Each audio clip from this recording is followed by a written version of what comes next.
Good morning students.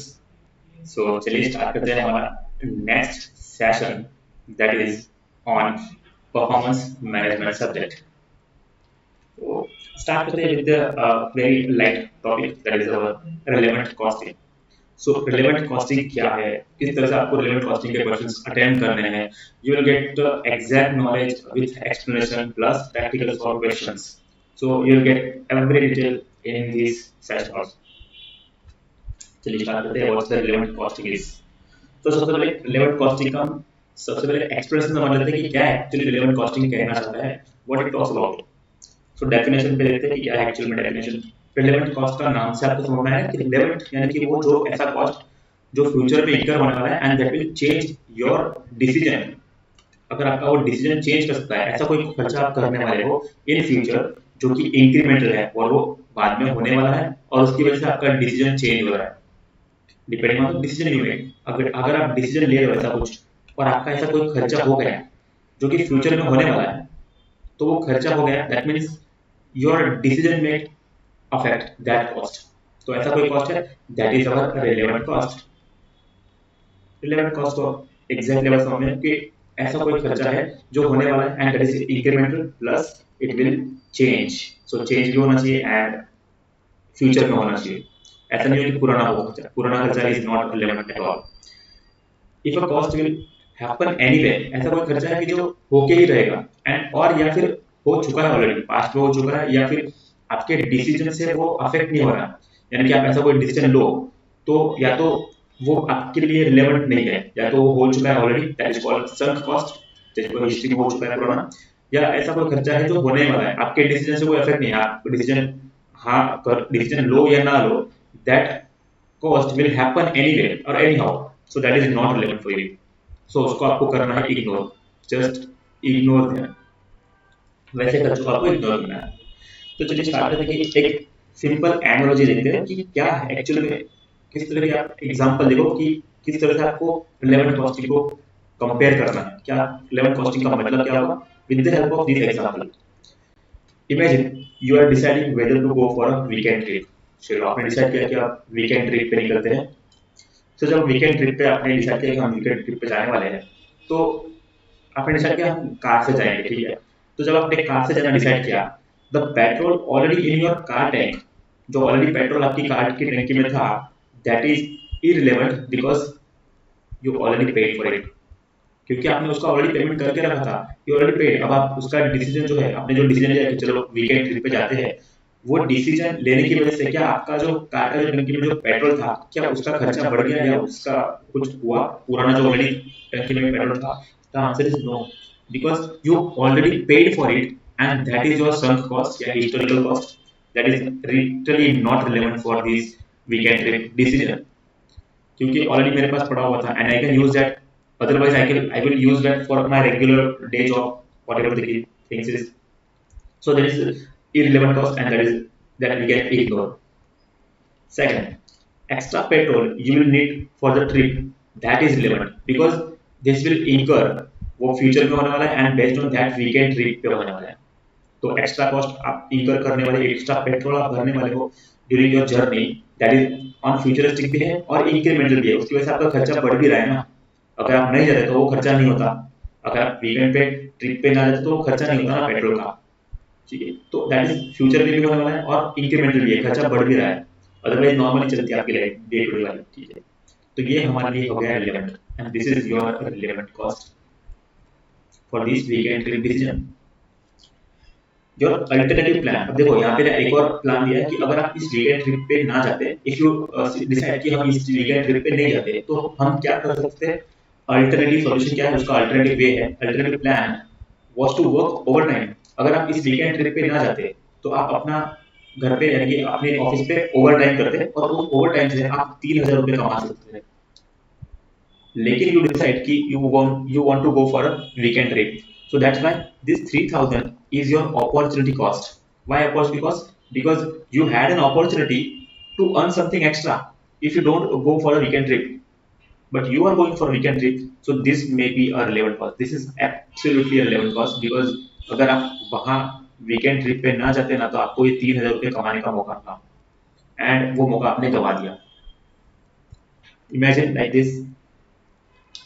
So this is again a relevant cost.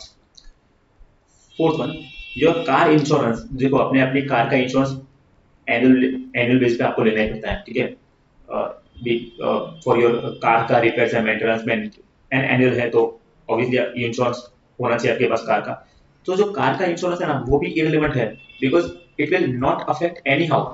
अब वो आप decision लो कि वीकेंड ट्रिप पे जाना है तो ही इंश्योरेंस लेना है, ऐसा तो कोई जरूरत है नहीं, बिकॉज इंश्योरेंस आपको लेना ही है, चाहे आप वीकेंड पे जाओ, ट्रिप पे जाओ या ना जाओ, we have to pay it and we have to pay it annually, so that will not affect my decision, ठीक है।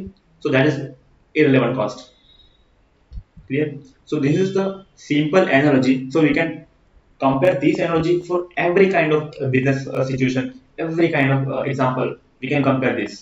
अगर आपको ये एग्जांपल भी याद आ जाता है ना कि वीकेंड ट्रिप वाला एग्जांपल है, तो आप किसी भी सिनेरियो में, किसी भी केस में आप बहुत ही बेहतर कर सकते हो। कोई भी वर्जन हो, किसी भी टाइप का सिनेरियो आपको दिया हो, you can just compare with this example and grab a good marks in any kind of relevant costing questions। So only the cost that change your because of your decision is matter। कौन सा cost matter करेगा? जो आपका decision के ऊपर base है और change होने वाला है, अब वो फ्यूचर में होने वाला है, यानी कि इंक्रीमेंटल भी होना है।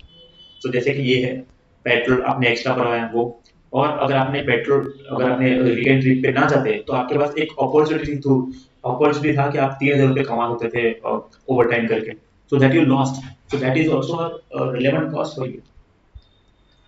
So this is how a relevant costing can be measured. Relevant cost can be computed like this। चलिए नेक्स्ट देखते हैं कि क्या है रिलेवेंट कॉस्टिंग का रूल। ये है थंब रूल, कि ऐसा रूल होना चाहिए कि this is the very important for ACC students as well.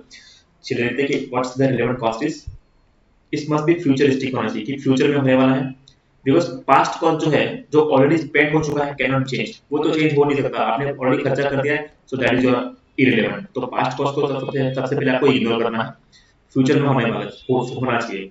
और इंक्रीमेंटल भी होना चाहिए। इंक्रीमेंटल कि ऐसा कोई डिसीजन लिया है जिसकी वजह से आपको एक्स्ट्रा कॉस्ट इनकर करना पड़ रहा है, that will have to incur only if the decision taken. अगर आपने डिसीजन लिया वीकेंड ट्रिप पे जाने का तो आपको कॉस्ट इनकर करना ही पड़ेगा, तो that is your incremental plus future. And cash flow भी का भी मैटर करता है, जिसमें नॉन कैश आइटम है, जैसे कि डेप्रिसिएशन। आपकी कार का डेप्रिसिएशन जो लगने वाला है, कार का depreciation you can claim, it is just क्या बोलते हैं, reduction in the value of your asset. So depreciation is again it is irrelevant, where weekend trip पे जाओ या ना जाओ, डेप्रिसिएशन को क्या लेना देना उससे। So depreciation will not be affected, so it is irrelevant for us. And avoidability, if cost can be avoidable by not choosing the option। अगर आपने वो वीकेंड ट्रिप वाला ऑप्शन ना लिया होता तो आप क्या करते? You have an opportunity, and that opportunity was कि to earn overtime extra income, that was 3,000 rupees। तो वो 3,000 रुपए की ना आपने अपॉर्चुनिटी गवा दी, and if you lose some opportunity, that is relevant cost for you, so that is relevant। Avoidable है तो relevant है, अगर अनअवॉइडेबल है यानी कि आप उसको अवॉइड नहीं कर सकते तो फिर आपके लिए काम का नहीं है, that is not relevant for you, but avoidable cost will be relevant cost for you। So this is just a thumb rule, and it is very important। अगर आपने ये thumb rule समझ लिया ना कि what's the exactly rules for the relevant costing, so you will grab more and more detailed marks with this thumb rule only। चलिए, now let's have an example, few real life example, so you can how we can calculate and identify the relevant cost। Suppose a company make a part that cost, एक ऐसा part बनाते हैं, कुछ ऐसा material बनाते हैं, part बनाते हैं, स्पेयर पार्ट लाइक, तो उनका कॉस्ट दिया है आपको, जिसमें आपको मटेरियल कॉस्ट दिया, जो वहां से वो मटेरियल लेके आते हैं, raw material, then we have to pay a labour cost 100 rupees, then incurred variable overhead, that variable overhead is nothing but any expenses that can be variable based on the production।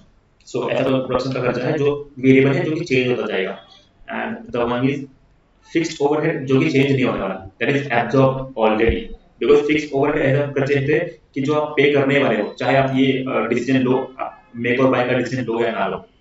अभी make और bye का decision है, मतलब आप खुद बनाओगे तो कितना खर्चा आएगा, और कहीं आप बाहर से लेके आओगे तो कितना खर्चा आएगा। और ऑब्वियस रीजन है कि आप मेक करो या बाय करो, what ever you choose is the cheapest option every time, what ever the cheapest option, कि सबसे कम खर्चा आपको कहाँ पे लगता है। whatever the cheapest option, you will choose that, whether it is making decision or buying decision. So make और bye का डिसीजन जब भी क्वेश्चन आता है तो जनरली आपको समझ में आना चाहिए कि क्या डिसीजन लेना है मुझे। डिसीजन लेना लास्ट में है, सबसे पहले मुझे कंप्यूट करना है कि अगर मैं उसको मैन्युफैक्चर खुद करूँ, यानी कि मेकिंग में खुद बनाऊँ उसको, तो मुझे कितना खर्चा लगेगा, और अगर मैं बाहर से लेके आऊँ तो मुझे कितना खर्चा लगेगा। ठीक है, चलिए, तो इतने खर्चे दिए हैं हमें, खुद बनाएंगे हम तो, अगर हम मिक्स करते हैं यानी कि मैन्युफैक्चर हम खुद करते हैं, material cost, labour cost, variable overhead and fixed overhead, and supplier offers a part for 260 rupees. Supplier ने हमको ऑफर दिया है, ये एक्सटर्नल है, ये बाइंग वाला है, so this is a buying, and ये जितने खर्चे हैं ये सारे मेकिंग के खर्चे हैं। सो आपको कंपेयर करना है, बाइंग डिसीजन अच्छा रहेगा या मेकिंग डिसीजन, तो whatever the cheapest to you, you will select that. चलिए, सबसे पहले आइडेंटिफाई करते हैं कि व्हाट्स रिलेवेंट कॉस्ट इज। सबसे पहले अगर मैं एक डिसीजन ना लेता कि ये मेकिंग करे या ना करे मैन्युफैक्चरिंग के लिए, तो ये खर्चा नहीं होता, ये खर्चा हो रहा है because I take the making decision. ठीक है, तो मटेरियल मुझे लेना पड़ेगा 150 रुपये, that is relevant for me. Labour मुझे इक्वल करना पड़ेगा just because of I am making this, और उसकी वजह से खर्चा हो रहा है, तो that is also relevant, future में और इंक्रीमेंटल भी है। Variable overhead, just because of making this I have to incur some variable overhead also because it is changing by production quantity। ठीक है, तो ये भी रिलेवेंट है।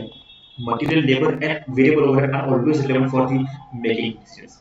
ठीक है, but what about the fixed overhead, जो तो फिक्स है, अब ये डिसीजन से अफेक्ट नहीं होने वाला, ये ऐसा डिसीजन है कि अब मैं डिसीजन दूं या ना दूं, ऐसा खर्चा है जो ऑलरेडी हो चुका है, या वो फिक्स है, वो तो मुझे करना ही पड़ेगा, इतना खर्चा तो मुझे एब्सोल्युटली करना ही पड़ेगा, and this is irrelevant for me, so this is not relevant at all for making decision, क्योंकि ये मैं खर्चा, ये मैं इसका मैन्युफैक्चरिंग स्टार्ट करूं या ना करूं, ये खर्चा ऐसा है कि हो चुका है या होने वाला है एनी हाउ, यू पे दिस एनी। ठीक है, सो मुझे, मेरे लिए जितना रिलेवेंट है वो है तीन पहले के, 150 plus 100 plus 30, so just total it is around 280 rupees। ठीक है, तो हमें 280 रुपए का अगर हम खुद मैन्युफैक्चर करते हैं तो हमें लगता है 280 रुपए, लेकिन देखो यहाँ से बाहर के खरीदने के लिए हमारे पास ये प्राइस दिया है 260 रुपए। Now you compare which ever is the cheapest, obviously the cheapest one is the buying option. You don't want to manufacture the product itself within your organization because it will incur 20 rupees extra rather than buying it, है ना। So that's why we have to select a buying option, and that's how simple it is, the relevant costing। चलिए step by step हमको solution देख लेते हैं कि क्या है एक्चुअली में। सबसे पहले तो हमें आइडेंटिफाई करना है कि एक्चुअल में रिलेवेंट कॉस्ट क्या है। ठीक है, एक्चुअल में रिलेवेंट कॉस्ट, उसका मुझे रीजन भी बताना है कि why this cost is relevant for मी। तो देखो मैंने बता दिया कि yes it is relevant, but why, because it is futuristic, क्योंकि वो फ्यूचर में होने वाला है, और वो इंक्रीमेंटल भी है क्योंकि उसकी वजह से मेरा खर्चा बढ़ रहा है ना, बिकॉज अगर ये डिसीजन नहीं लेता मैं मेकिंग का तो ये खर्चा नहीं होता। ठीक है, लेबर इज ऑल्सो दैट कि लेबर अगर अवॉइडेबल है तो, लेबर इज अवॉइडेबल, अगर अवॉइडेबल है यानी कि आप उनको कहीं पे यूज कर सकते हो, उनके पास स्पेयर कैपेसिटी है, यानी कि वो बैठे हो खाली बैठे हो, मैं इनको यूज कर सकता हूँ obviously. Then variable overhead, variable overhead increase if your product, अगर आप प्रोड्यूस करते हो तो वेरिएबल का खर्चा भी बढ़ता है। वेरिएबल इज द एक्सपेंस जो कि चेंज होता जाता है, इट इज नेचर है उसका कि वो चेंज होगा every time, but fix overhead it will not incur, it will be paid anyway even you don't produce. अगर आप प्रोड्यूस नहीं भी करते ना तो भी वो खर्चा तो होने ही वाला था, तो उससे हमको कोई लेना देना नहीं, ये खर्चा हमारे लिए because not relevant at all.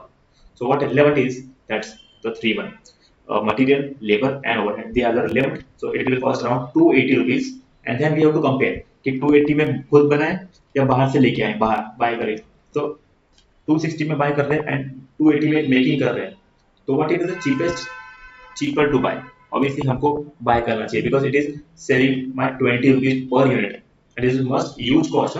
20 rupees per unit मुझे सेविंग हो रही है, अगर मैं खुद बनाऊं उससे अच्छा मैं बाहर से लेके आऊं, that is will be better for me, and that's how the relevant costing is। चलिए एक और एग्जांपल लेते हैं जो कि है स्पेशल ऑर्डर प्राइसिंग का। नाउ स्पेशल ऑर्डर प्राइसिंग कब आती है, जब हमारे पास कुछ स्पेयर कैपेसिटी है, हम कुछ नया प्रोडक्ट बना रहे हैं, कुछ प्रोडक्ट हम बना रहे हैं, लेकिन हमको एक स्पेशल ऑर्डर है कहीं और से, जो कि वन टाइम ऑर्डर भी हो सकता है या कुछ स्पेशल ऑर्डर भी हो सकता है based on the customer demand. तो चलिए स्पेशल ऑर्डर का जो भी क्वेश्चन होता है वो किस तरह से हमें सॉल्व करना चाहिए, how we can compute the special order pricing.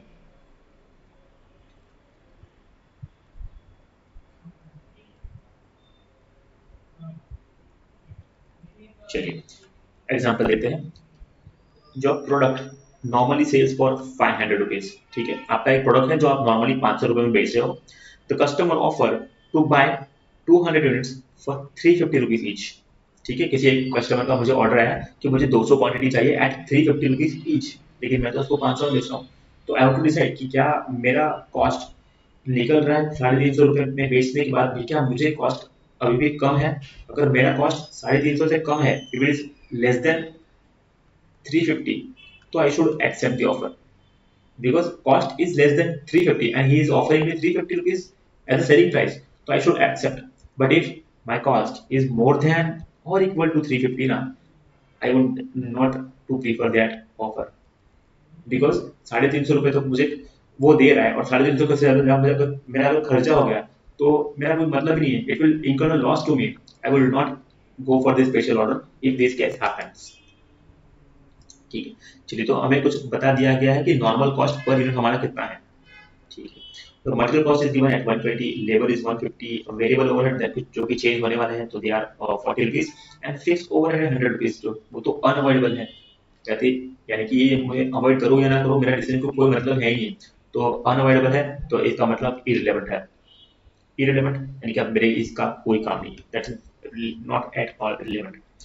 सो हमको इन तीनों का टोटल करना है। whatever the relevant cost is 120 plus 150 that is 270 plus 40 यानी कि 310 रुपीज। देखो अब आ गया मेरा 310 rupees, this is my relevant cost.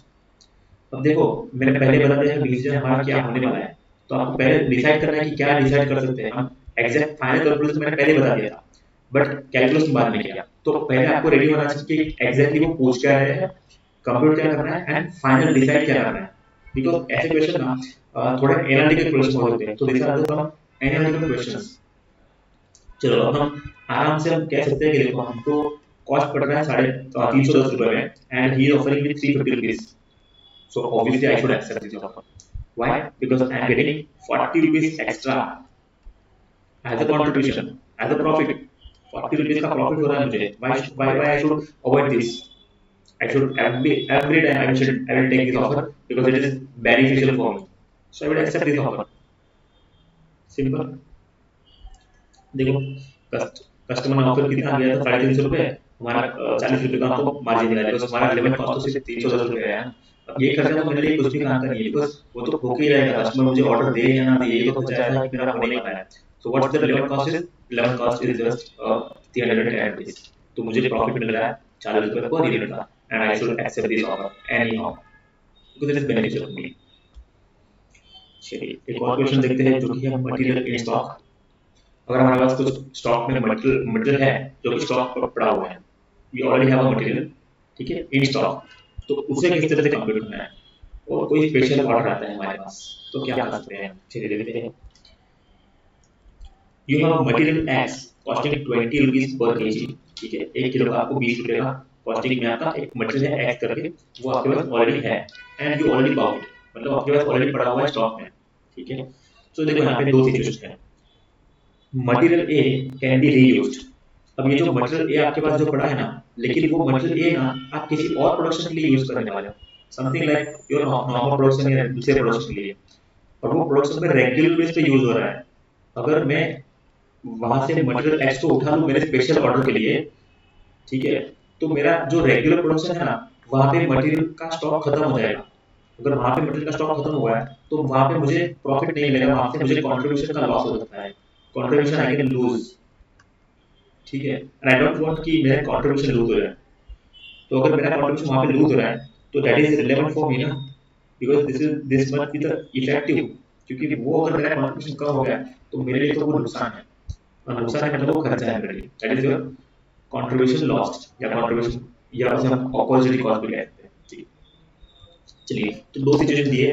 सबसे पहले बताया कि अगर वो रीयूज हो सकता है, रीयूज मतलब कहीं और किसी और प्रोडक्शन में हम यूज कर सकते हैं मटेरियल को, if the material is in regular use it must be replaced. देखो वो वहां पे रेगुलर यूज में था तो हमें क्या करना है, नया रिप्लेसमेंट ढूंढना है उसका, मटेरियल एक्स का रिप्लेसमेंट, यानी कि बाजार में जाके हमको नया सेम मटेरियल एक्स लाके रखना है, उसको रिप्लेस करना है, ठीक है। और अगर हम बाजार में जाके नया मटेरियल एक्स लेके आएंगे तो how it will cost, it will cost me 20 rupees, तो मुझे 20 रुपीज का इनकम करना पड़ा extra expenses because of this order. नया स्पेशल ऑर्डर मेरे पास आया है तो मुझे मटेरियल एक्स बाहर से लाना पड़ेगा बिकॉज ये मैं यूज नहीं कर पाऊंगा, बिकॉज वो तो रेगुलर यूज में ऑलरेडी है, प्रोडक्शन में जाने वाला है, वो तो मैं वहां से उठा नहीं सकता उस मटेरियल को because it is in regular use.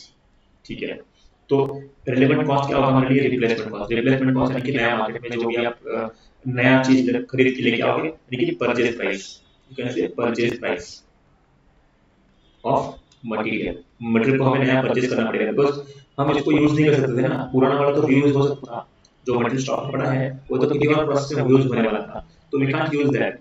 तो हमें क्या करना पड़ेगा? नया मार्केट से जाके नया मटेरियल लेके आना पड़ेगा, उसे कहते हैं replacement cost, not original cost. हमने ओरिजिनल कॉस्ट नहीं लेना, ओरिजिनल कॉस्ट तो जो भी पड़ा था वो तो ऑलरेडी हमने इनकर कर दिया था, that was not left for us because it is sunk cost ना, वो तो ऑलरेडी इनकर हो चुका है, तो हमें नया परचेस लेना पड़ेगा। अब हो सकता है 20 रुपीस में मिले, हो सकता है 21 में मिले, तो व्हाटएवर द केस, सपोज हमको 20 की जगह 21 रुपीस में मिला आपको, तो 21 rupees will be the replacement cost, not the 20। ठीक है, चलिए, लेकिन what if the material is no longer used? अगर ये मटेरियल किसी और प्रोडक्शन का हिस्सा ना होता, किसी और प्रोडक्शन में जाने ना वाला होता, तो हम उसको आराम से उठा सकते हैं। ठीक है, हम उसको यूज कर सकते हैं ना हमारे स्पेशल ऑर्डर के लिए। पहला वाला केस तो ये था कि वो किसी और रेगुलर यूज में, रेगुलर प्रोडक्शन में जाने वाला था, इस वजह से हमने उसको नहीं यूज किया। लेकिन अब ये कहीं और यूज नहीं होने वाला, तो इसका मतलब ये कि खाली पड़ा हुआ है, बेकार से पड़ा हुआ है, हम इसको यूज कर सकते हैं, क्योंकि उसके ऊपर किसी ने और का हक नहीं है, तो हम उसको यूज कर सकते हैं। तो चलो, अगर हम उसको यूज करना चाहें तो देखो, पहले तो ये बात करो कि नो लॉन्गर यूज का मतलब है कि उसको अब कोई यूज नहीं करने वाला। यूज नहीं करने वाला इसका मतलब ये थोड़ी ना है कि उसकी कुछ ना कुछ प्राइस नहीं होगी, प्राइस शुड बी देयर। तो कौन सी प्राइस हमें हमारे लिए वैल्यूएबल है? The scrap value. Why the scrap value? क्योंकि अगर उसको कोई यूज नहीं करेगा तो it will B scrap, scrap हो जाएगा। उसको हम स्क्रैप वैल्यू पे ले सकते हैं क्योंकि हमको उसको बेचना पड़ेगा एट स्क्रैप वैल्यू। तो scrap value will be relevant, will be relevant for this case, because अगर मैं उसको यूज कर रहा हूँ तो मेरे पास एक अपॉर्चुनिटी थी कि मैं उसको स्क्रैप वैल्यू में बेच सकता हूँ ना। I would have sell that material at scrap value, whatever the scrap value is, 20 rupees, 30 rupees, whatever the case. ठीक है, तो that will be relevant because I use that material in this case और in the special order, it is relevant for me because I could sell that material at scrap value. तो मेरे लिए क्या हुआ? Relevant cost equal to scrap value, lost income. Scrap value में बेच सकता था, ये मैंने गवा दी, इनकम गवा दी। इनकम गवाने का मतलब होता है कि कॉस्ट खर्चा कर दिया। This is because relevant cost equal to benefit forward. Relevant cost का मतलब ये है कि आपने कितना बेनिफिट आपने छोड़ दिया, whatever the for whatever the cost you or benefit you forward, that is your relevant cost. That's it.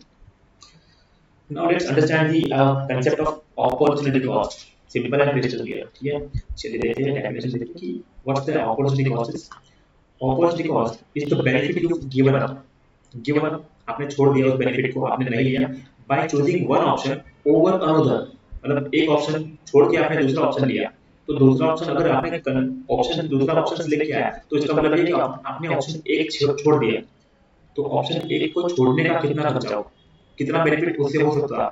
अगर आपने ऑप्शन एक सिलेक्ट किया था तो कुछ ना कुछ बेनिफिट होता, तो वो बेनिफिट आपने गवा दिया, you just given up the option one, so that is your benefit you give up. जितना बेनिफिट आपने गिव अप किया, that is your opportunity cost.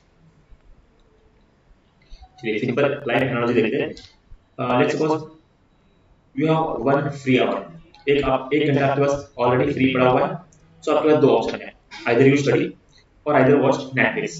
ठीक है, तो what option you will choose? What option you will choose? Either you study और watch Netflix. If you choose Netflix, देखो आपने Netflix choose किया, you lost the benefit of study. आपने study नहीं की और उसका बेनिफिट क्या था? You can attempt a good marks, you can grab a good marks, but you forgot that good marks and that is the opportunity cost because you just watched Netflix. तो इसका कितना खर्चा हो सकता था? इसका कॉस्ट, स्टडी का cost, यानी कि एग्जाम ना दी, एग्जाम दी लेकिन आपने वापस से एग्जाम देनी पड़ सकती है ना, गुड मार्क्स अच्छे से मार्क्स नहीं आए आपके, that will cost of, and उसके कहते हैं अपॉर्चुनिटी कॉस्ट। सिंपल। चलो ये तो हो गया पर्सनल एग्जांपल। अब देखते हैं कि बिजनेस में इस एग्जांपल को किस तरह से यूज करते हैं। देखते हैं कि एक business example. Suppose your factory machine is fully utilised, एक मशीन आपका जो कि फुली यूटिलाइज है, मतलब वो 24/7 वो रनिंग ही है, रनिंग मशीन।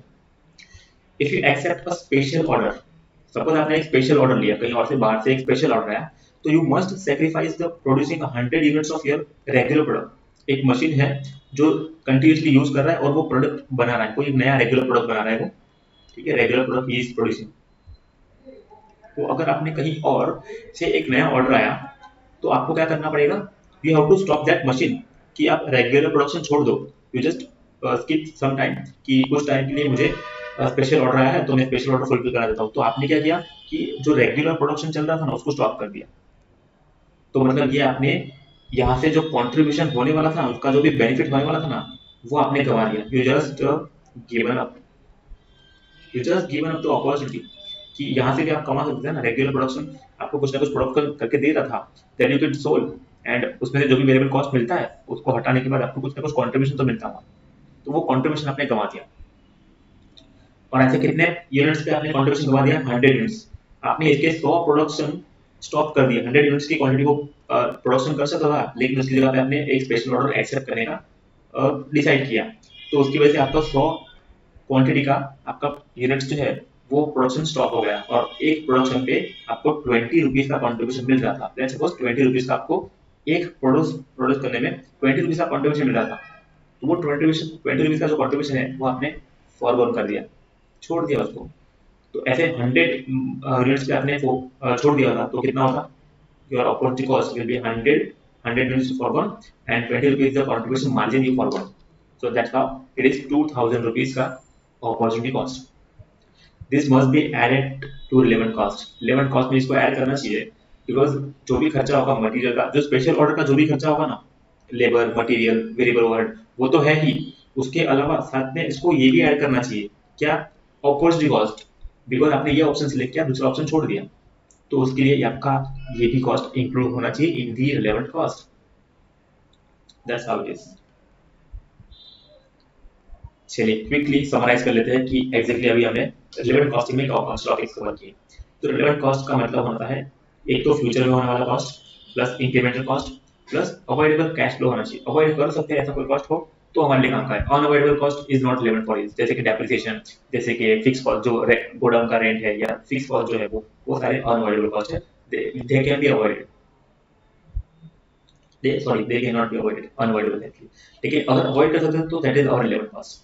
ठीक है, फिर इररिलेवेंट कॉस्ट में कौन कौन से कॉस्ट हो गए, जैसे एक तो पास्ट कॉस्ट यानी कि sunk cost, historical cost, we can say unavoidable fix cost. Unavoidable, इसको हम कभी अवॉइड कर ही नहीं सकते, ऐसा कोई कॉस्ट हो जो इनकम होके ही रहेगा, जैसे कि डेप्रिसिएशन, ठीक है, गोडाउन का rent, that is fix cost, तो वो हमारे लिए कुछ काम का ही, that is irrelevant cost. Then opportunity cost, benefits sacrificed when choosing one option, एक ऑप्शन चूज करके दूसरा ऑप्शन फॉरगॉन किया, तो उसका जो भी खर्चा होगा यानी कि जो कॉस्ट आपको लगा, that is your opportunity cost.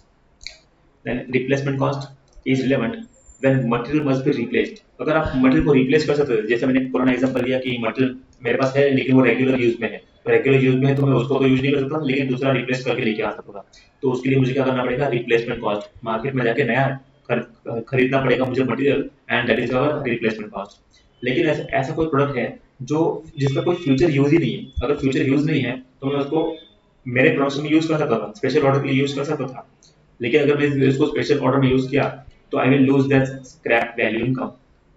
Scrap value की इनकम तो आ सकती थी ना मुझे, चलो माना कि उसका कोई यूज नहीं है, लेकिन यूज नहीं इसका मतलब ये मैं उसको स्क्रैप में नहीं बेच सकता, we can definitely sell it in the scrap, तो उसकी इनकम का मुझे लॉस हो गया, and that is your scrap value, तो वो भी अपॉर्चुनिटी कॉस्ट, तो वो भी रिलेवेंट कॉस्ट रहेगा मेरे लिए। Opposite cost will always be the relevant cost. ठीक है, so this is just a quick summary tables for you, just to remember everything that we learn in this 4 to 5 slides with a simple logic and some analogies also.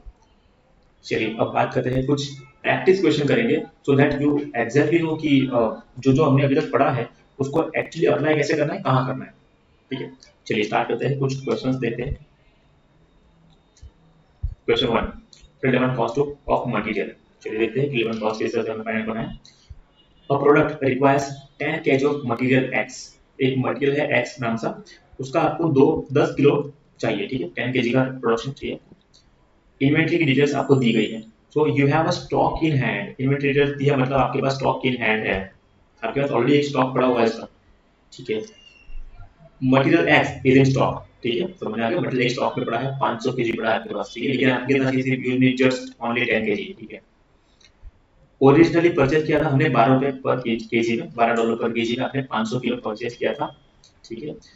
Current replacement cost is $18 पर KG, अगर आप इसको replace करते हो अभी तो वो $18 का आएगा नया। अगर आपने यूज नहीं किया, if you not used, material can be sold at 10 per KG, ये है हमारी स्क्रैप वैल्यू। अगर आपने यूज नहीं किया तो स्क्रैप में तो जा सकता था, तो इट इज स्क्रैप वैल्यू, ठीक है। तो ये दो दो सिचुएशन हो गए, एक तो हो गया रिप्लेसमेंट वैल्यू, एक हो गई स्क्रैप वैल्यू। अब एग्जैक्ट पॉइंट जहां पे आपको डिसाइड करना है कि कौन सी वैल्यू लेनी है, मटेरियल कॉस्ट यानी कि रिप्लेसमेंट कॉस्ट लेनी है, या स्क्रैप वैल्यू लेनी है, या ये वाली ओरिजिनल प्राइस लेनी है जो आपने ऑलरेडी खर्चा कर दिया है। आई डोंट थिंक सो कि ये प्राइस आएगी, it was already paid for it, it is relevant नहीं है बिल्कुल। So material X is no longer used, चलो एक हिंट दे दी क्वेश्चन ने कि मटेरियल एक्स जो है वो किसी भी प्रोडक्शन में, नॉर्मल प्रोडक्शन में कहीं भी यूज नहीं हो रहा। अगर यूज नहीं होने वाला तो रिप्लेसमेंट कॉस्ट मेरे कुछ ना करिए, यूज नहीं हो रहा तो मैं खुद यूज करूंगा, ठीक है। इफ नॉट यूज, ये वाला पॉइंट काम का है आपका। अगर मैं इसको यूज नहीं करूंगा, यानी कि अगर वो कहीं और यूज नहीं होगा तो उसको हम स्क्रैप में तो बेच सकते थे ना। तो scrap value $10 per KG is my relevant cost, that is relevant, $10, $10 is the relevant cost because I can it is not no longer used in the normal production, normal में नहीं है तो कोई स्क्रैप में तो बेच सकता था, that is my relevant cost. So $10 multiplied by 10 kg, हमें कितना चाहिए, 10 kg चाहिए ना, ये तो पर केजी का है, $10 पर केजी है ना, तो हमें कितने केजी चाहिए। अब देखो 500 किलो हमारे लिए कोई इंपॉर्टेंट नहीं है, बिकॉज वो ऑलरेडी पड़ा है, वो कहीं यूज हो ना हो। बाकी का 490 केजी ना हम बेच सकते हैं ना स्क्रैप में, 490 केजी हम स्क्रैप में तो बेच सकते हैं, लेकिन हमको चाहिए कितना, सिर्फ 10 केजी चाहिए। तो बाकी का 400 केजी हमारे लिए कुछ काम का नहीं है, सॉरी 490 केजी हमारे लिए कुछ काम का नहीं। So what is required, 10 KG only, तो जस्ट गो फॉर 10 केजी। तो रिलेवेंट कॉस्ट कितना होगा मटेरियल एक्स का, just 10 KG into $10 per KG, so that will relevant cost will be only $100, that's how we can compute the relevant cost. देखो original cost 12 KG is irrelevant because it is sunk cost, original cost को तो किसी का काम का है नहीं, replacement cost नहीं यूज हो पाएगा क्योंकि वो कहीं और यूज नहीं होने वाला है, इस वजह से अगर यूज होता तो हम रिप्लेसमेंट कॉस्ट देते, ठीक है। चलिए let's move on to the next one. अब ये क्वेश्चन है आपका मेक और बाय डिसीजन, खुद मैन्युफैक्चर करें या बाहर से लेके आए, बाहर से कुछ नया प्रोडक्ट ले आए, ठीक है। A company makes a component internally, cost per unit, अगर आप इंटरनली बनाते हैं यानी कि खुद मैन्युफैक्चर करते हैं तो इतना कॉस्ट दिया हुआ है, जिसमें आपका material cost is included, labour जो कि अवेलेबल है, material labour and variable overhead इतना दिया हुआ है। Fix overhead, I don't think ये फिक्स ओवरहेड आपको, तो आपको समझ में आ गया कि fix overhead is not at all important, तो ये रिलेवेंट नहीं है, बाकी ये सब रिलेवेंट है। तो just you just total of this 20 plus 16, it is 36 plus 4, that is 40 rupees, $40, sorry, $40 is your labor cost, and supplier offer कर रहा है मुझे 34 डॉलर, $30 पर यूनिट। अगर आप इसको मेकिंग के डिसीजन लेते हो तो मेक में आपको लगते हैं $40, अगर आप बाय करते हो तो बाय में लगता है आपको $38। सो व्हाट्स रिलेवेंट इज, भाई जितना चीपेस्ट होगा वही हम यूज करेंगे ना, चीपर ऑप्शन लेना है, and what is cheaper, to buy, cheapest to buy. देखो क्या होगा, हमारा डिसीजन होगा कि $38 में हम बाहर से लेके आएंगे, उससे हमारा $2 का बेनिफिट हो रहा है, सेविंग्स हो रही $2 per unit, that's how simple it is. चलिए next move on to the next question.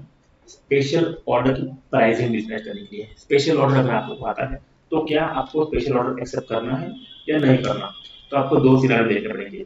Special order अगर एक्सेप्ट किया तो कितना खर्चा होगा, स्पेशल ऑर्डर एक्सेप्ट नहीं किया तो कितना खर्चा हो सकता है, मतलब कुछ सेविंग हो सकती है क्या in terms of opportunity cost.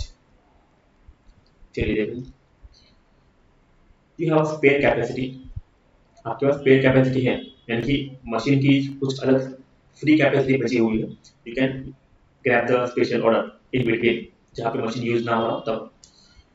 Normal price दिया है $60, स्पेशल ऑर्डर प्राइस जो है ना वो किसी कस्टमर ने आपको ऑफर किया कि मैं $45 आपको दे सकता हूँ, ठीक है। अगर हम $45 एक्सेप्ट कब करेंगे, जब हमारा कॉस्ट इज लेस देन $45, जब कॉस्ट $45 से कम होगा ना तो ही हम एक्सेप्ट करेंगे, otherwise we will not accept. तो डिसीजन तो हमने पहले ले लिया कि क्योंकि हमने स्पेशल ऑर्डर सामने वाला जो कस्टमर दे रहा है उसका प्राइस मुझे पता चल गया। तो as a businessman, as a normal person, हम क्या करेंगे बिजनेसमैन की तरह कि हम सोचेंगे अगर $45 मुझे पैसा मिलने वाला है तो मेरा कॉस्ट 45 से डॉलर से कम होगा तो ही मैं एक्सेप्ट करूंगा, अदरवाइज एक्सेप्ट नहीं करूंगा। सिंपल। चलिए, अब कुछ रिलेवेंट कॉस्ट आपको दिया है जिसमें material cost, labour cost, variable overhead and fix overhead. देखो fix overhead is literally not relevant, तो फिक्स ओवरहेड जो तो अनअवॉइडेबल है तो वो नहीं लेंगे, बाकी सब कुछ ले लेंगे, everything material, labour and overhead. So total करते हैं just around $35। So it is costing about around $35 only. तो अगर $35 हो रहा है तो आपने तो क्या डिसाइड किया था, पहले डिसाइड कर लिया था कि अगर $45 से कम का कॉस्ट आता है तो we will accept this order, because now it is getting profit. कितना प्रॉफिट हो रहा होगा हमको? $10। $10 का मुझे प्रॉफिट हो रहा है just because accepting the special order. तो why should we not accept this order? Obviously we can accept this order because it is saving, profit है उनका, हमारा प्रॉफिट हो रहा है वो $10 हो रहा है, तो accept the order because positive contribution मिल रहा है उससे। That's it. चलिए, next question is the opportunity cost of limited resources. Resources limited है तो अपॉर्चुनिटी कॉस्ट क्या हो सकता है? You have a machine with limited resources, capacity बहुत कम है उसकी, ठीक है। तो पहले वाले में कैपेसिटी ज्यादा थी हमारे पास तो हमने वैसा डिजाइन लिया, ठीक है। अब हमारे पास कैपेसिटी कम है, we don't have much more capacity in this stocks. Current product earns $30 contribution per unit. हमको $30 का कंट्रीब्यूशन मिल रहा है। Contribution equals to what? Quarter equal to sales price minus variable cost. तो इतना कंट्रीब्यूशन मिल रहा है जो कि हमें $30 का कंट्रीब्यूशन मिल रहा है, ठीक है। If you accept a new contract, अगर आपने नया कॉन्ट्रैक्ट एक्सेप्ट किया, you must stop producing 100 units of current product. Currently हम जो प्रोडक्ट चला रहे हैं ना उसको मुझे स्टॉप करना पड़ेगा। अगर उसको मैंने स्टॉप किया तो उसका कंट्रीब्यूशन जो कि है $30 का वो मेरा स्टॉप हो सकता है। और कितने स्टॉप करने पड़ सकते हैं आपको? 100 यूनिट स्टॉप करने पड़ सकते हैं। तो जस्ट मल्टीप्लाई करेंगे 100 अगर हमने यूनिट स्टॉक कर दिए तो उसका मुझे $30 का नुकसान। तो what's the relevant cost is $3000। $3000 का मुझे नुकसान है and that is our relevant cost. तो वो हो गया हमारा अपॉर्चुनिटी कॉस्ट और कैसे relevant cost. So 3000 is the answer. चलिए, next one. A product requires 5 kg of material Y। material Y चाहिए हमें 5 किलो का। material Y is in use regularly, तो रेगुलर में यूज हो रहा है, ठीक है। इन्वेंटरी अवेलेबल है 200 किलो का, ठीक है, मुझे सिर्फ चाहिए 5 किलो, ठीक है। Historical cost it is not relevant for me, sunk cost है। Replacement cost is $11 per KG. So $11 per KG का रिप्लेसमेंट कॉस्ट मेरे पास अवेलेबल है। और मटेरियल जो वो यूज में है, अगर मटेरियल यूज में है तो कौन सा हमें कॉस्ट, हमारे कॉस्ट कौन सा रिक्वायरमेंट है, हमारा कॉस्ट जो है वो है $11, बिकॉज वो मटेरियल यूज में है और यूज में है तो मुझे नया लेना पड़ेगा ना बाहर से, रिप्लेस करना पड़ेगा उसको, और उसका कॉस्ट ये दिया हुआ हमको, that is $11 per KG. So we can only assume this $11 per KG. सो $11 का मुझे ये यूज करना ही पड़ेगा। तो क्या करेंगे हम, हमें कितना चाहिए? 5 KG multiplied by $11। This is the replacement cost ना, so it comes to around $55। so $55 will be the my relevant cost। देखो यहाँ पे हिस्टोरिकल कॉस्ट का कोई मतलब नहीं, हिस्टोरिकल कॉस्ट तो कुछ काम का नहीं है because it is a sum cost.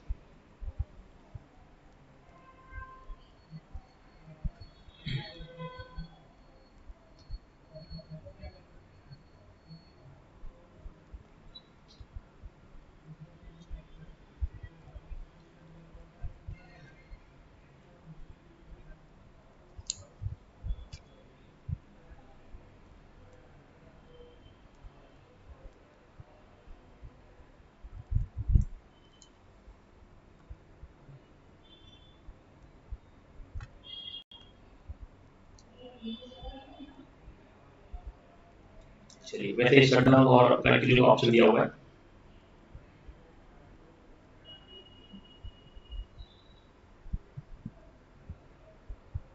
Okay, चलिए, sum cost is given. One off contract with slot sale का आपको मल्टीप्लाई करना है कि कितना प्रोडक्शन हम कंप्लीट कर सकते हैं, कितना प्रोडक्शन लॉस हुआ है और कितने आवर्स हमको रिक्वायर्ड है। चलिए constructive question, this is one is the most important. So constructive question जो है वो आपके 20 मार्क्स के आते हैं। 20 marks is major portion of your entire subject. तो देखो 20 मार्क्स क्वेश्चन है, we can attempt this question one by one for each of this. Delta Components Limited manufacture a part called DX4 which is normally sold to external customer। ठीक है, हम external customer को बेचते हैं और हम production कर रहे हैं DX4 का। Foreign customer has approached Delta with special one time order। आपको एक स्पेशल वन टाइम ऑर्डर दिया गया है। Now the special one time order for 5000 units of DX4 at a price of 14 per unit. $14 मिलेगा आपको, 5000 आपको देना है। ठीक है, Delta currently has no spare capacity. आपके पास स्पेयर कैपेसिटी है ही नहीं, आपके पास स्पेयर कैपेसिटी है ही नहीं, आपको कहीं और किसी और का प्रोडक्शन आपको रुकवाना पड़ेगा तब जाके आपको ये स्पेशल ऑर्डर आप अटेम्प्ट कर पाओगे ना। If they accept this order they must reduce production of the regular product. Regular product का आपको प्रोडक्शन बंद करना पड़ेगा ऑब्वियसली। रेगुलर प्रोडक्ट कौन सा कंट्रीब्यूशन ऑफ 6 पर यूनिट, 6 का आपको कंट्रीब्यूशन मिल रहा है रेगुलर प्रोडक्ट का। ठीक है, कॉस्ट के कंपोनेंट दिए हैं आपके, कॉस्ट प्रोडक्शन मटेरियल 2 kg या 3 per kg, so 6 per unit।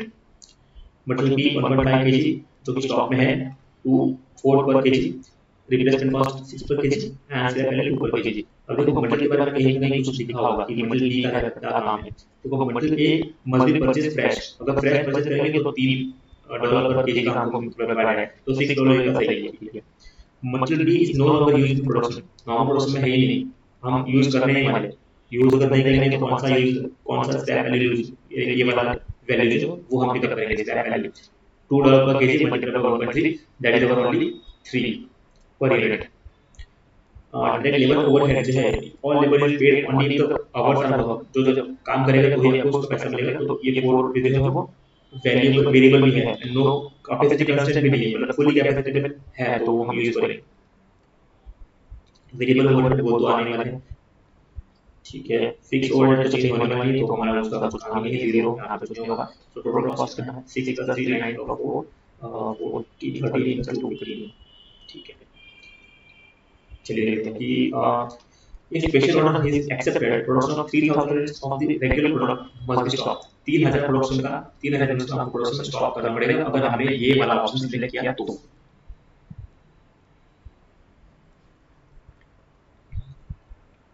चलिए सबसे पहले क्वेश्चन है, तो 20 मार्क्स को आपको ऐसा अज्यूम करना है कि 20 मार्क्स का क्वेश्चन नहीं है, उसको आपको स्प्लिट करना है इन बिटवीन दीस केसेस की 6 मार्क्स 4 मार्क्स, उस पे आपको फोकस करना है कि पूरा 20 मार्क्स एक साथ में कोई अटेम्प्ट नहीं करने वाला। 20 मार्क्स को आपको स्प्लिट करना है बिटवीन दीस और स्प्लिट करके आपको दिया जाएगा एग्जाम में।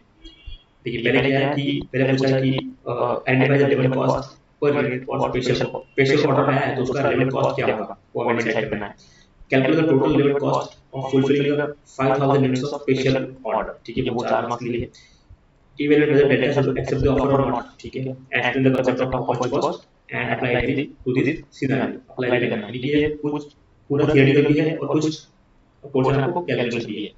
चलिए देखते हैं तो उसमें से कौन कौन सा कॉस्ट जो है रिलेवेंट होगा हमारे लिए। देखो रिलेवेंट के लिए अप्लाई करना पड़ेगा आपको रोज की फ्यूचर में होना चाहिए, कैश फ्लो होना चाहिए। ठीक है, कैश फ्लो अपना जाना चाहिए और इक्विटी होना चाहिए और अवॉइडेबल होना चाहिए। लेकिन सब कॉस्ट को हमें इग्नोर करना है, इग्नोर करना है। एब्जॉर्ब ओवरहेड फिक्स्ड कॉस्ट है उसको इग्नोर करना है, ऑपोजिट कॉस्ट को हमें इग्नोर करना है। That's it. चलो वन बाय वन देखेंगे। मटेरियल ए हम रिप्लेसमेंट कॉस्ट यूज करेंगे because it is fresh purchase करना पड़ेगा, रिप्लेसमेंट कॉस्ट दिया था तो 6 पर यूनिट वो था हमारा। ठीक है, वो डन है। मटेरियल बी जो है वो कहीं रेगुलर प्रोडक्शन में है नहीं, सो उसके हम स्क्रैप वैल्यू की scrap value is $2 and 1.5 kg required है तो 3 यूनिट्स पर kg। ठीक है, 3 units per unit, $3 per unit। Direct labour जो है वो फुल्ली वेरिएबल तो लेवल है पहले वेरिएबल कॉस्ट, वेरिएबल ओवरहेड दिया है और level fixed overhead are really not relevant because unavoidable है। तो अपन cost for loss regular sale, regular sales के लिए आपका कितना ऑपरेटिंग कॉस्ट लॉस होगा। रेगुलर कॉस्ट का आपको प्रोडक्शन बंद करना पड़ेगा, लेबर डेवलप कॉस्ट भी फाइंड करना है, ये सारे कॉस्ट हो गए प्लस उसके अंदर ऑपरेटिंग कॉस्ट भी आएगा। ऑपरेटिंग कॉस्ट कितना है कि 3000 यूनिट्स का आपने रेगुलर प्रोडक्शन स्टॉप कर दिया था और उससे आपको $6 का कंट्रीब्यूशन मिलने वाला था, तो वो आपका ऑपॉर्चुनिटी कॉस्ट हो गया $18,000, 3,000 का प्रोडक्शन बंद हो गया। एक एक यूनिट आपको $6 कमा के दे देगा, लेकिन आपने उसको बंद कर दिया, तो उसकी वजह से आपका ये $18,000 का खर्चा हो गया। 18,000 is for entire special order. Special order हमारे पास कितने का आया था? 5,000 क्वांटिटी का आया। Just divide by 5,000 and you will gate 3.6 per unit. 3.6 per unit आपको ऑपॉर्चुनिटी कॉस्ट है, उसको हमें ऐड करना पड़ेगा। वो $15 जो हमारे आया था उसके अंदर ये भी ऐड करना पड़ेगा। तो total cost will be like this: material 6, material B is 3, labor overhead 6 overhead, opportunity cost 3.6, so total cost of 18.6। और कस्टमर हमें जो दे रहा है वो दे रहा है 14 में। तो क्या लगता है आपको, हमें एक्सेप्ट करना चाहिए? Answer is no, because he is selling price यहाँ पे 14 का है, कॉस्ट आपको इनकम हो रहा है 18.6, तो हमें ये स्पेशल ऑर्डर एक्सेप्ट नहीं करना। That's it. Total relevant cost आपको पूछा गया था 5,000 का कितना? ये तो एक यूनिट का है ना, तो just multiply by 5,000 units, $93,000। This is your total relevant cost. देखो फिर पूछा है कि क्या हमें ऑर्डर एक्सेप्ट करना चाहिए? Answer is no, obviously not, because 5,000 quantity multiply by 14, हमें सिर्फ 70,000 का रेवेन्यू आएगा, रेवेन्यू ओनली 70,000 का, और कॉस्ट देखो 93,000 का। अभी अज्यूम कॉस्ट 18.6 मल्टीप्लाई बाय 5। ठीक है, तो इस तरह से 93,000 का हमारा तो ये कॉस्ट है, तो we should not accept this, because 23,000 loss आएगा अगर हमने एक्सेप्ट किया तो। The special order should not accept obviously. चलिए फिर एक्सप्लेन करना है, ये पूरा क्रिटिकल है। आपको एक्सप्लेन करना है कि एग्जैक्टली ऑपॉर्चुनिटी कॉस्ट क्या है, बेनिफिट्स हमने सैक्रिफाइस किया वो when choosing one option over another. इसको अप्लाई करना है हमारे 3,000 का हमने प्रोडक्शन स्टॉक किया था उसी केस में, जिससे हमारे 18,000 का ऑपॉर्चुनिटी कॉस्ट हुआ था। That's it. चलो, so let's move on to the next chapter, that is CVP analysis. Quickly revise this chapter. What's the CVP analysis is? CVP analysis studies how profit changes when cost, selling price और sales volume changes. जब profit कब change होगा? जब आपका cost, selling price या आपका sales volume change होगा, तब आपका प्रॉफिट भी चेंज होगा। And that's what the CVP analysis is, cost volume profit analysis. Think of it like if I sell more or less units, or my price or cost changes, how it will profit will change. तो मेरा profit कैसे change होगा अगर मैं कुछ कम unit बेचूं या कुछ ज्यादा यूनिट बेचूं? तो क्या कम और क्या ज्यादा बेचने पे कितना मेरा प्रॉफिट हो रहा है या कितना ज्यादा हो रहा है प्रॉफिट या कम हो रहा है? That's we have to analyze. This analysis is called CVP analysis. It actually helps कुछ क्वेश्चंस के वो आंसर देता है, जैसे कि break even point. So break even point कहाँ पे होगा? That answer to break even point कहाँ पे हो सकता है इसका?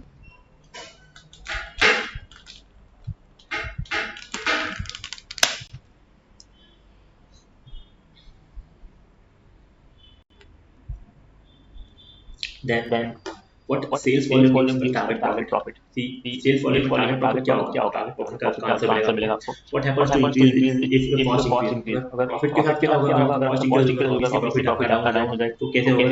कितना होगा? ठीक. How risky is our current sales level? Current sales level कितना risky है? तो कितना sales level पे हम जाएंगे तब हमें profit मिलेगा. That we have to analyze. That analysis is CVP analysis. चलिए एक एग्जांपल लेते हैं कंप्यूट किस तरह से आपको सीवीपी का एनालिसिस करना है. Just by this example you will get everything in detail. Remaining imagine you are running burger stall. ठीक है, बर्गर का स्टॉल ओपन किया है, तो उसका फिक्स कॉस्ट इसमें रेंट और लाइसेंस दोनों का खर्चा है जो कि 30,000 पर मंथ. सो उसमें वेरिएबल कॉस्ट है पर बर्गर. एक बर्गर आप बेचो जिसमें बर्न्स, पैटी एंड सॉस का टोटल 40 रुपए का खर्चा है एक बर्गर के पीछे. एक बर्गर का प्राइस आपको दिया है 70 रुपीस का. सो कंट्रीब्यूशन कितना होगा? 70 रुपीस में आप बेचोगे 40 रुपीस का वेरिएबल खर्चा होगा, 30 रुपीस आप कमा रहे हो from the each one burger sale. चलिए, so contribution you given 30 rupees. CVP tells you how many burgers you must sell to cover the cost. And that gives you the exact answer of break even. Break even point. What's exactly the break even point is? कि break even point ऐसा कोई point जहाँ पे ना तो कोई खर्चा, ना तो कोई आपका प्रॉफिट है, ना तो कोई लॉस. ठीक है. तो कितने आप बर्गर बेचोगे तो जाके आपका कॉस्ट रिकवर होगा. Cost is only the fix cost या वेरिएबल कॉस्ट. वेरिएबल कॉस्ट को हमने पहले ही कर दिया कंट्रीब्यूशन के लिए. तो हम क्या करेंगे, कंट्रीब्यूशन के साथ ही खेलेंगे, मतलब कंट्रीब्यूशन के साथ हमको आगे बढ़ना है, ठीक है। तो जितना भी कॉस्ट हमने इंक्र किया है उस कॉस्ट को कैसे हमें रिकवर करना है, कितने नंबर ऑफ पीसेस बेचेंगे, कितने नंबर ऑफ बर्गर बेचेंगे, तब जाके हमें मिलेगा आंसर। तो उसका ब्रेक इवन का फॉर्मूला मिलेगा, how many burgers for 20,000 profit. Now ये इज द टारगेट प्रॉफिट। आपको प्रॉफिट दिया गया है कि आपको खर्चा तो रिकवर करना ही है, प्लस 20,000 का प्रॉफिट भी कमा के देना है। तो कितने बर्गर बेचोगे तब जाके इतना मुझे प्रॉफिट मिलेगा, इतना मुझे प्रॉफिट मिलेगा, तब कितने बर्गर बेचोगे। And how profit will change if the price और कॉस्ट चेंज होगी। प्रॉफिट चेंज होगा, कैसे होगा, अगर प्राइस चेंज हो गई या कॉस्ट चेंज हो गई तो किस तरह से प्रॉफिट चेंज होगा, that we have to assume. It is just like a GPS of your business decision. This is just like a GPS. चलिए देखते हैं कि किस तरह से होगा। सबसे पहले सवाल का जवाब हम देंगे ब्रेक इवन पॉइंट से। तो वी हैव टू अज्यूम कि क्या है एग्जैक्टली, हमको एक्सप्लेन अंडरस्टैंड करना होगा कि क्या ब्रेक इवन पॉइंट क्या है। This is the sales level where total revenue equal to total cost, यानी कि profit zero, no profit no loss, मतलब टोटल कॉस्ट भी उतना ही जितना हमारा रेवेन्यू। तो हमें उसके लिए क्या करना होगा, जितना भी हमारा फिक्स कॉस्ट है ना, फिक्स कॉस्ट से डिवाइड करना है कंट्रीब्यूशन से। तो हमें पता चलेगा कि कितना कितना हमने बेच पाया, कितने नंबर ऑफ क्वांटिटी हमने बेची है। जस्ट सपोज आपने 30,000 का हमारा फिक्स खर्चा था, अब मुझे ना ये फिक्स खर्चा जो है वो रिकवर करना है, और ये रिकवर करने के लिए मैं बर्गर बेचने वाला हूँ। तो बर्गर बेचने के लिए ऐसे कितने बर्गर बेचूंगा तब जाके मुझे 30,000 का खर्चा रिकवर करके देगा। So that's will to assume just हमें सिर्फ लॉजिक अप्लाई करना है। 30,000 का खर्चा मुझे रिकवर करना है और एक बर्गर मुझे सिर्फ 30 रुपए कमा के देता है, तो मुझे कितने बर्गर बेचने पड़ेंगे। Just simple 30,000 divide by 30, we have to sell at least 1000 burger, तब जाके मेरा फिक्स कॉस्ट वो रिकवर होगा। And that's the answer is break even point. तो 1000 बर्गर मुझे बेचने पड़ेंगे तब जाके मेरा जो है वो लॉस अवॉइड होगा, मतलब नो प्रॉफिट नो लॉस पे आ जाएंगे, ठीक है। अब बात करते हैं कि मार्जिन ऑफ सेफ्टी क्या है। मार्जिन ऑफ सेफ्टी में आपको टारगेट प्रॉफिट दिया है, टारगेट प्रॉफिट में कितना प्रॉफिट आपको कमाना है, ठीक है। तो सबसे पहले देखते हैं कि एग्जैक्टली टारगेट प्रॉफिट अगर करते हैं तो टारगेट प्रॉफिट में हमारा क्या आंसर आएगा, कितने बर्गर हम बेचेंगे तब जाके मुझे टारगेट प्रॉफिट मिल पाएगा, जो कि 20,000 का। तो सेम कांसेप्ट हम यहाँ पे अप्लाई करेंगे कि देखो फिक्स कॉस्ट तो मुझे रिकवर करनी है, तो ये 30,000 का, प्लस इस बार मुझे ना 20,000 और कमाने हैं, तो मुझे मैं क्या करूंगा 20,000 को और ऐड करूंगा, डिवाइड ऑब्वियसली वो तो 30 रहने वाला है, क्योंकि एक बर्गर मुझे सिर्फ 30 रुपए कमा के देता है। तो मुझे कितने बर्गर बेचने पड़ेंगे, जस्ट मल्टीप्लाई प्लस डिवाइड कर देते हैं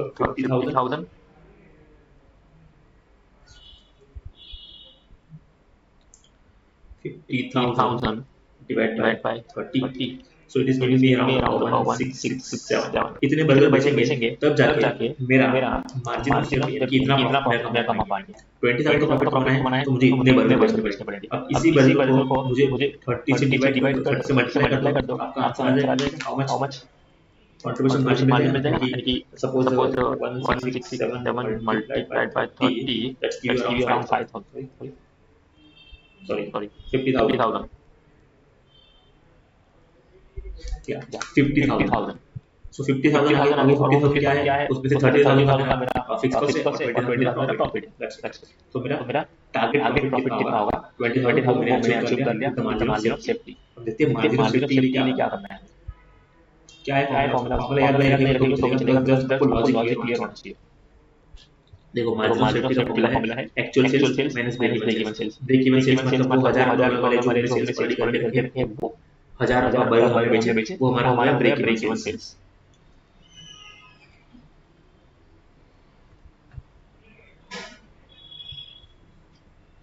break even sales was 1000 burgers. Actual sales कितना कर पाए हम, suppose actual sales we did only 1500। If you correctly sell 1500 burgers तो 1500 बर्गर बेचे, लेकिन मेरा ब्रेक इवन तो यहीं पे आ गया था, मतलब 500 बर्गर जो है वो मेरे सेफ्टी जोन है, सेफ्टी वैसे कहते हैं मार्जिन ऑफ सेफ्टी, कि इतना तो ज्यादा बेचा है कि ज्यादा लॉस में भी नहीं है। You can afford a drop of 500 burger before hitting loss, मतलब लॉस हिट करने से पहले आपने 500 बर्गर का ड्रॉप भी करनी तो भी चलेगा, लॉस हिट करने से पहले। लॉस कब हिट करोगे जब 1000 से नीचे सेल करेंगे तब जाके। तो मार्जिन ऑफ प्रॉफिट का कुछ परसेंटेज कंप्यूट करना है कि कितना परसेंटेज होगा। देखो एक्चुअल कितना क्या 1500 margin of profit, margin of safety था 500 बस multiply by 100, so it will give us 33.33%. That's of margin of safety percentage. Clear? चलिए बात करते हैं contribution to sales ratio. Contribution to sales. तो contribution हमारे केस में कितना contribution था? 30% contribution. सेल्स हम कर रहे थे एक बार 70 में बेच रहे थे, कंट्रीब्यूशन डिवाइडेड बाय सेल्स, इसको परसेंटेज में अप्लाई कर लो and that's 42.86% is your contribution to sales ratio. So इसका मतलब ये होगा कि आपने 100 रुपीस का सेल्स किया, उसके ऊपर आपको 42.86 का कंट्रीब्यूशन मिला है to cover the fixed cost and profit.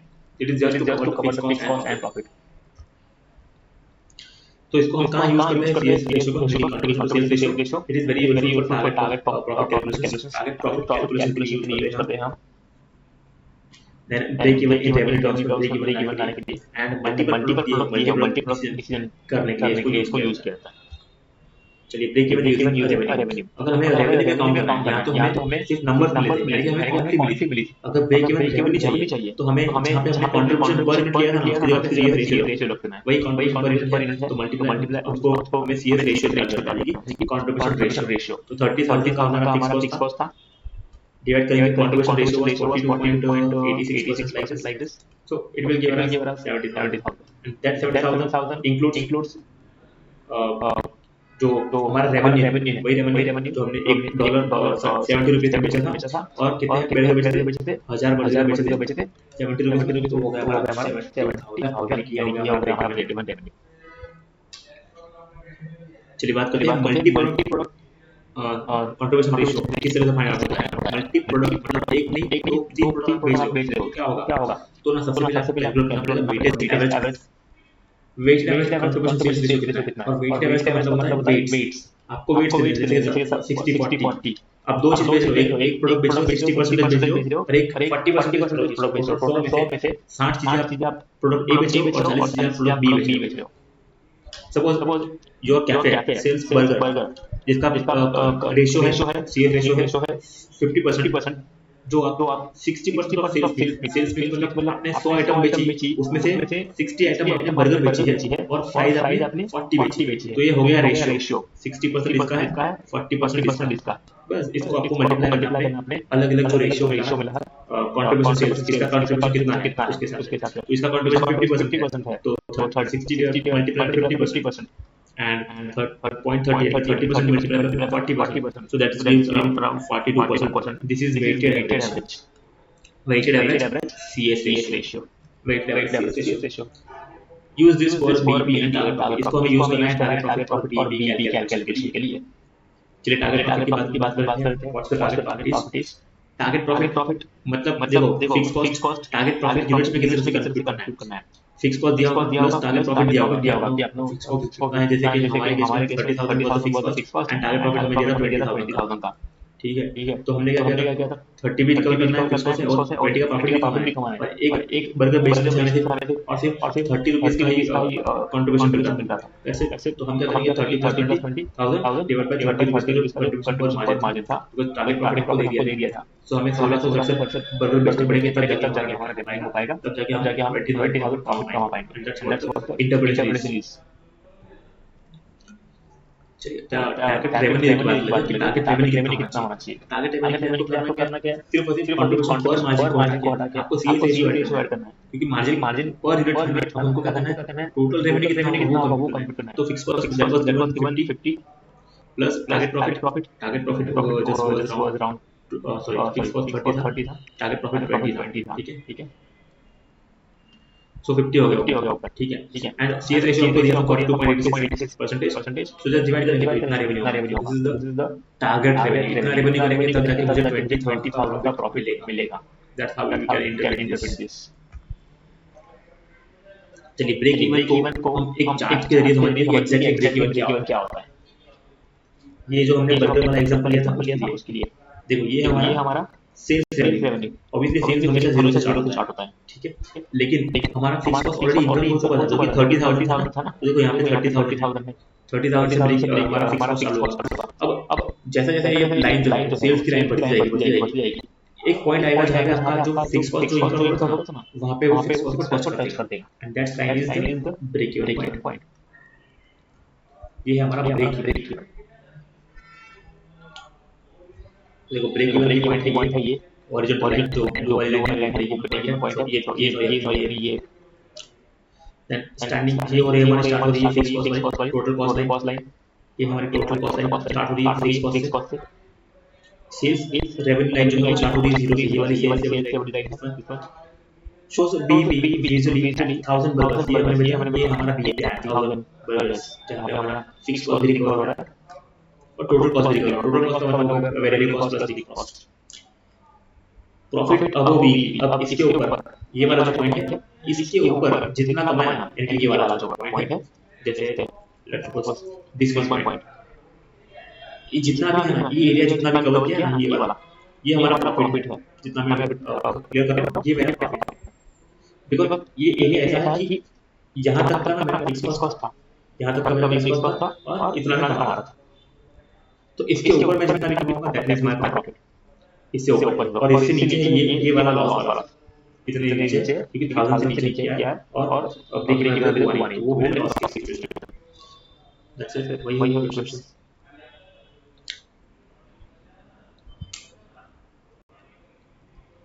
तो मल्टी प्रोडक्ट पे भी ऐसा कर सकते हैं। मल्टी प्रोडक्ट पे क्या कर सकते हैं कि 60 और 40 का रेशियो था सेल्स मिक्स, यानी आपका रेशियो हो गया 3/2। 3 बर्गर और 2 फ्राइज बेचते हैं कॉम्बिनेशन में, मतलब बंडल्स में। तो कितने बंडल लेंगे? 6 से 25 बंडल लेंगे। 3 बर्गर और 2 फ्राइज लेंगे तो, क्योंकि उनका रेशियो दिया हुआ है। देखो यहाँ पे किस तरह से रेशियो दिया हुआ है कि 60% बर्गर है और 40% फ्राइज है। तो इसको हम मिक्स में कन्वर्ट करते हैं। ये देखो 3/2 कर दिया, ठीक है। 3 बर्गर 2 फ्राइज कैलकुलेट करते हैं कंट्रीब्यूशन पर प्रोडक्ट। सपोज सेलिंग प्राइस उसका ये था बर्गर का 100, वेरिएबल कॉस्ट 60, तो उसका कंट्रीब्यूशन हमने है तो बर्गर का कंट्रीब्यूशन है 40। वैसे हमने फ्राइज का कंट्रीब्यूशन 50 का सेलिंग प्राइस है और 50 का सेलिंग प्राइस है, 30 रुपए का वेरिएबल कॉस्ट है, तो 20 रुपए इज नो कंट्रीब्यूशन। तो ये 20 आ गया और ये 40। बस हमें करना क्या है, हमें मल्टीप्लाई करना है कि 3 बर्गर बेचेंगे और 2 फ्राइज बेचेंगे। तो अगर 3 बर्गर बेचते हैं तो यहाँ पे 40 इंटू 3 120 का कंट्रीब्यूशन बर्गर से और 20 इंटू 2 40 का कंट्रीब्यूशन इससे फ्राइज से, तो टोटल 160 का कंट्रीब्यूशन आएगा पर बंडल। एक बंडल बेचेंगे जिसमें कॉम्बो मिलता है, कॉम्बो होता है बर्गर होते हैं और फ्रेश फ्राइज साथ में दिया गया है। तो बर्गर और फ्राइज, 3 बर्गर और 2 फ्राइज, इनका कॉम्बो मुझे 105 रुपए का कंट्रीब्यूशन दे रहा है। That's your contribution for me.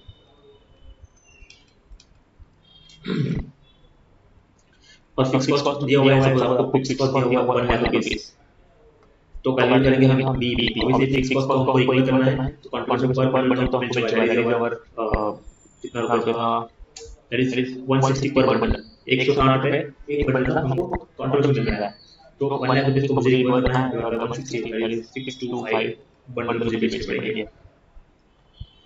625 bundles हैं जिसमें 3 बर्गर और 2 फ्राइज है। तो मल्टीप्लाई करेंगे 3 बर्गर के साथ 625 और 2 फ्राइज, यानी कि 1875 यूनिट्स सिंगल यूनिट की बात करें तो ये होगा और 1250 फ्राइज होंगे। This is how we can cover a zero profit zero loss, यानी कि पूरा का पूरा फिक्स कॉस्ट मेरे से रिकवर करना है। Then profit volume PV chart जो है वो आपको profit directly against sales volume, sales कितना वॉल्यूम, जैसे सेल्स का वॉल्यूम बढ़ता जाएगा वैसे वैसे हमारा प्रॉफिट भी बढ़ता जाएगा। This is how we can calculate. उसके फीचर्स है कुछ, जैसे profit line start from loss line sales zero. Profit line start कब होगी, सेल्स जीरो होगा वहां से प्रॉफिट लाइन स्टार्ट होगी। क्रॉसेस जीरो एंड बीईपी, जो से यहां पे क्रॉस किया उसने, यहां पे बीईपी था, दिस वाज द बीईपी, उसको उसने क्रॉस किया बीईपी पे। Upward slope source contribution rate, इसका ये जो अपवर्ड स्लोप है मतलब ये क्या कंट्रीब्यूशन मिलता रहता है हमको। एंड स्टीपर स्लोप बताता है कि higher sales ratio, sales contribution sales ratio.